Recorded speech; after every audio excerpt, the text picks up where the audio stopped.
తెలంగాణ ప్రభుత్వము ఉద్యోగుల రిటైర్మెంట్ వయస్సును 61 సంవత్సరాల నుంచి 63 లేదా 65 సంవత్సరాలకు పెంచాలని ఆలోచిస్తున్నట్టు ఫైల్ గదుతున్నట్టు ప్రభుత్వం తయారు చేస్తున్నట్టు అధికార వర్గాల ద్వారా తెలుస్తుంది.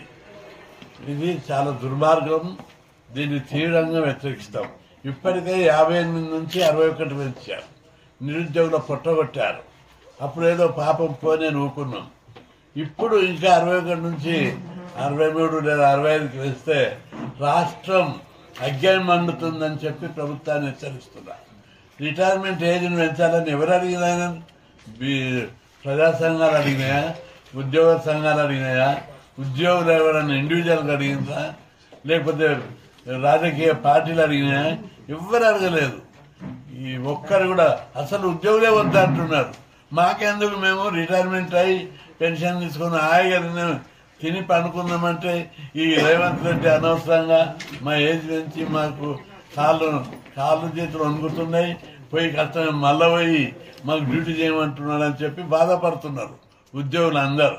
మాకు కాదు ఉద్యోగాలు ఎక్స్టెన్షన్, మా పిల్లలకు ఉద్యోగాలు ఇవ్వాలని ప్రజలు కోరుకుంటున్నారు.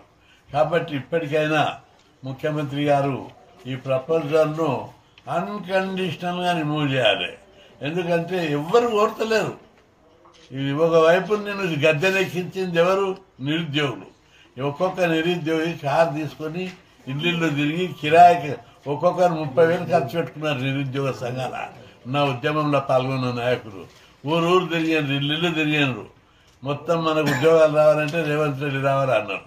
రేవంత్ రెడ్డి వచ్చినాక రాజకీయ నాయకులకే ఉద్యోగాలు వస్తున్నాయి, నిరుద్యోగులకు ఉద్యోగాలు రావడం లేదు. ఇప్పుడు ఏజ్ లిమిట్ పెంచితే, రిటైర్మెంట్ ఏజ్ పెంచితే నిరుద్యోగుల పొట్టగట్టడం తప్ప మరోది కాదు. మంచిగా ప్రశాంతంగా ఉంది రాష్ట్రం. ఇప్పుడు పొలిటికల్ పార్టీలే కొట్లాడుతున్నాయి. ప్రజలు కొట్లాడతలేరు. ప్రజలు కొట్లాడతారు. ఇప్పుడు ప్రజలందరూ రోడ్ల మీదకి వస్తారు. ఇది రావణ కాష్టం లేక మండుతుంది. ఇది చాలా పెద్ద ఇష్యూ అవుతుంది.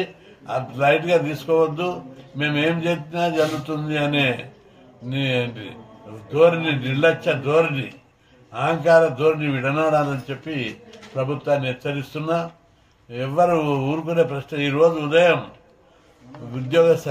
వివిధ నిరుద్యోగ సంఘాలు, బీసీ సంఘాలు, యువజన సంఘాలు, నిరుద్యోగ నాయకుడు నీలం వెంకటేష్ ఆధ్వర్యంలో సమావేశం జరిపాం. అన్ని కూడా దానికి సమన్వయం చేశారు. పెద్ద ఎత్తున ఉద్యమం చేయాలని, మీరు రావాలంటే అరే నాయన జర పార్లమెంట్ సమావేశాలు ఉన్నాయని చెప్తే కూడా నిరుద్యోగులంతా పట్టు వదలకుండా మీటింగ్ పెట్టి మేము ఒక్కొక్కరం బాంబాయి పేరుతాం, మేము ఒట్టిగా వదలాం ఈసారి. ఇప్పటికే 29 జీవో తెచ్చి మా బీసీ ఎస్సీ ఎస్టీలకు అన్యాయం చేశాడు. ఇప్పుడు ఏజ్ లిమిట్ వేస్తే మాకు జాబులు 4 ఏళ్ల దాకా జాబులు మర్చిపోవాలి. మళ్ళీ ఎలక్షన్ దాటినాక ఇస్తని చెప్పి వాయిదాలు ఇస్తారు. ఇది చాలా తీవ్రమైన విషయం అని చెప్పి నిరుద్యోగులంటే అగ్గాయం మండుతున్నారు.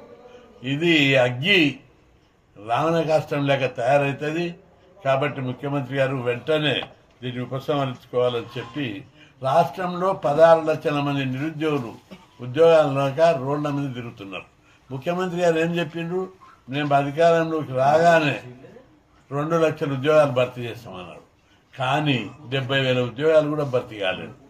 అదేవిధంగా నిరుద్యోగులంతా శక్తి నుంచి కాంగ్రెస్ పార్టీ అధికారం రావడానికి నిరుద్యోగ కారణం. ఈరోజు అదే నిరుద్యోగులతోటి పోరాటం పెట్టుకున్న వాళ్ళందరూ మషే మారిపోతారని చెప్పి హెచ్చరిస్తున్నాం. యువత యొక్క శక్తి సామర్థ్యాలు తక్కువ అంచనా వేయడానికి వీల్లేదు. ఇప్పటికైనా ముఖ్యమంత్రి గారు గుర్తించి ఉద్యోగ విరమణ వయస్సును పెంచడం, విరమించుకోకపోతే యుద్ధం మొదలవుతుంది. లక్షలాది మంది ప్రజలతోటి ప్రభుత్వానికి యుద్ధం జరుగుతుంది. ఒక్క ఎమ్మెల్యేలు పార్టీలను కూడా అడుగుతున్నాం, నోరు మూసుకున్నారు ఎందుకు? మీరు అంతా అడగండి. ప్రభుత్వాన్ని ప్రజల పక్షాన్ని అడగరా? ఎంతసేపు ల్యాండ్ కబ్జాలు, భూ కబ్జాలు, పైరవీలు, రాజకీయ నాయకులు అంటే కోర్టు గాడించడమే.